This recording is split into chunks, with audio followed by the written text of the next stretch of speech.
The full episode is now available on Patreon and YouTube memberships. Please see the link in the description for more details. And we are back to talk about what's in the latest news for Ice and Fire, Game of Thrones, amongst other things. There's news. There's news. Yeah, there's some news. I promised the audience last time that would be the last time we talk about that Jon Snow sequel spin-off thing. But last time, what happened was, it's Kit Harington went to a winter con in London, and he told people it wasn't going forward. It was the word of some person that went and heard him say it. Now we have confirmation that Kit Harington himself did an interview where he officially confirms that they just couldn't find the right story for it, so it's going on the shelf indefinitely.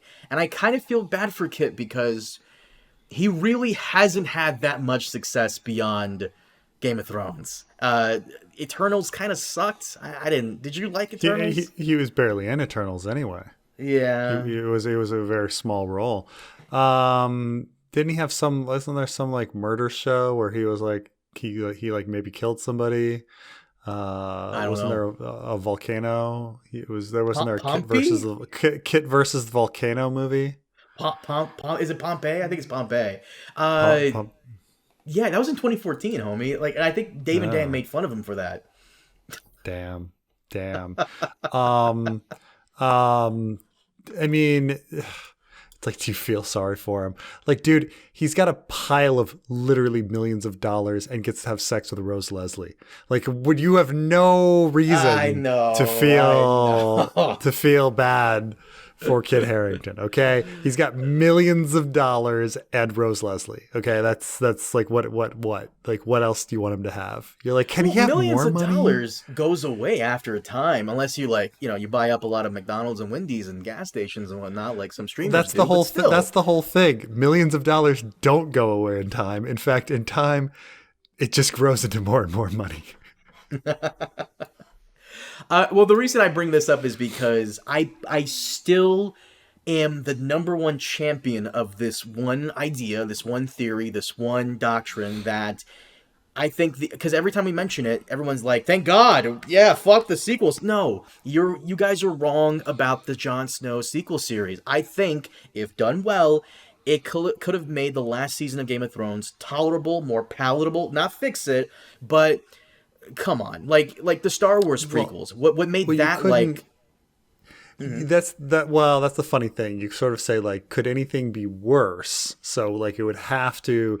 You're saying that like throwing things. It's sort of like it's like re-rolling, right? Like let's say you never played D&D or whatever, but like you end up rolling like three ones and you've got three for strength, but you're allowed to like a re-roll, so you might as well re-roll or something. But like the idea is that could you re-roll lower than season 8 of Game of Thrones for ending things?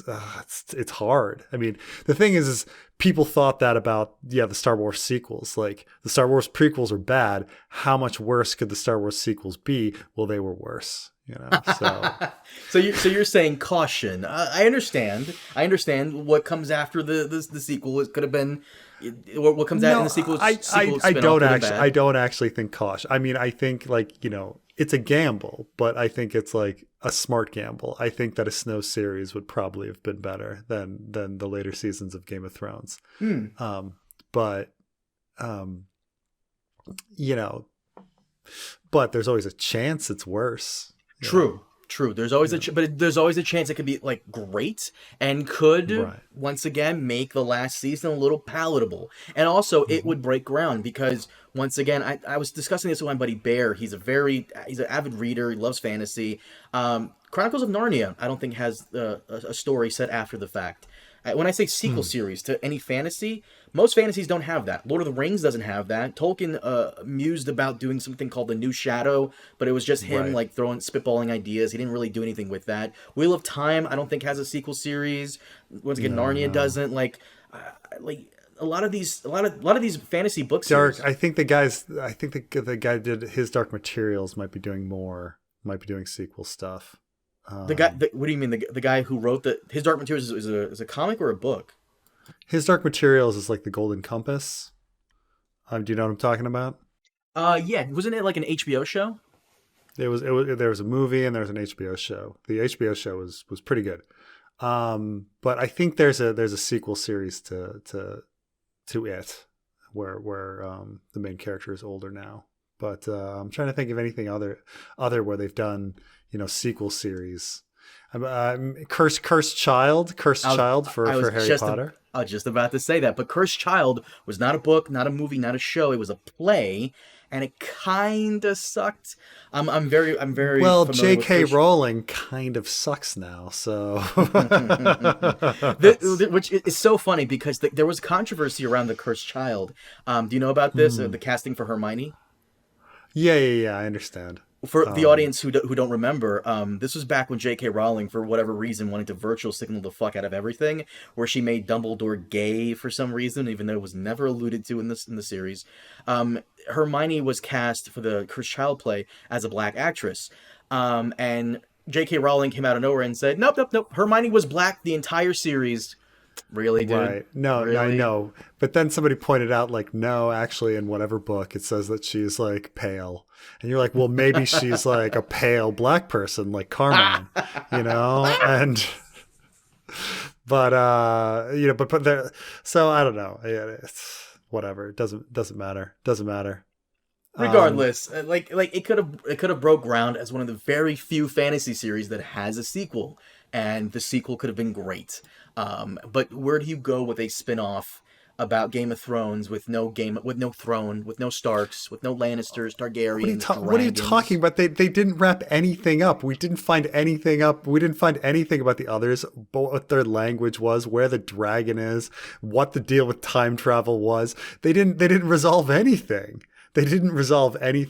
Snow could have easily dealt with any of these issues. So right, but the question is, how do you bring all that back? Because all of those characters, I mean, like, how do you get Jon Snow out of the North? Like, for example, you're right about the time travel thing. No, but that's the whole thing. He can go up to the fucking whatever Fortress of Solitude that they live in, where they had the little baby. There's a lot of places he could explore. He could make it all the way north. Somebody could go searching for Drogon, so like you can go back to Essos and explore the world there.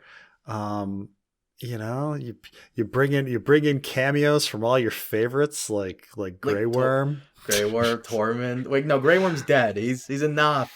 And Jock and Agar. God. There's a lot of people still alive. There's so much that was left that you could still explore. And like I say, like him getting haunted by the ghost of Rose Leslie the whole time, Jon Snow traveling the world to deal with all of that, it could have. So you agree with me? Sequel spinoff? Yes, I do agree with you. Yeah. There was so much more fun to have.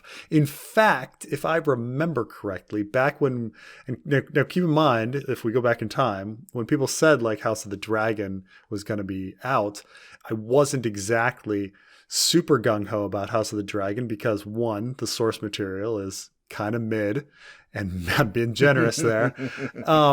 And we kind of we know exactly what happens. And none of the characters were fleshed out in the source material. So it didn't matter. You don't have any emotional connection to characters that have sometimes one single line of dialogue, So now the show turned out to be, House of the Dragon turned out to be great, but I was more interested in what happened to the characters and the plot lines. I was more invested in, the Ice and Fire stuff and where Jon Snow would go. So, but it's not going to happen. Oh, well.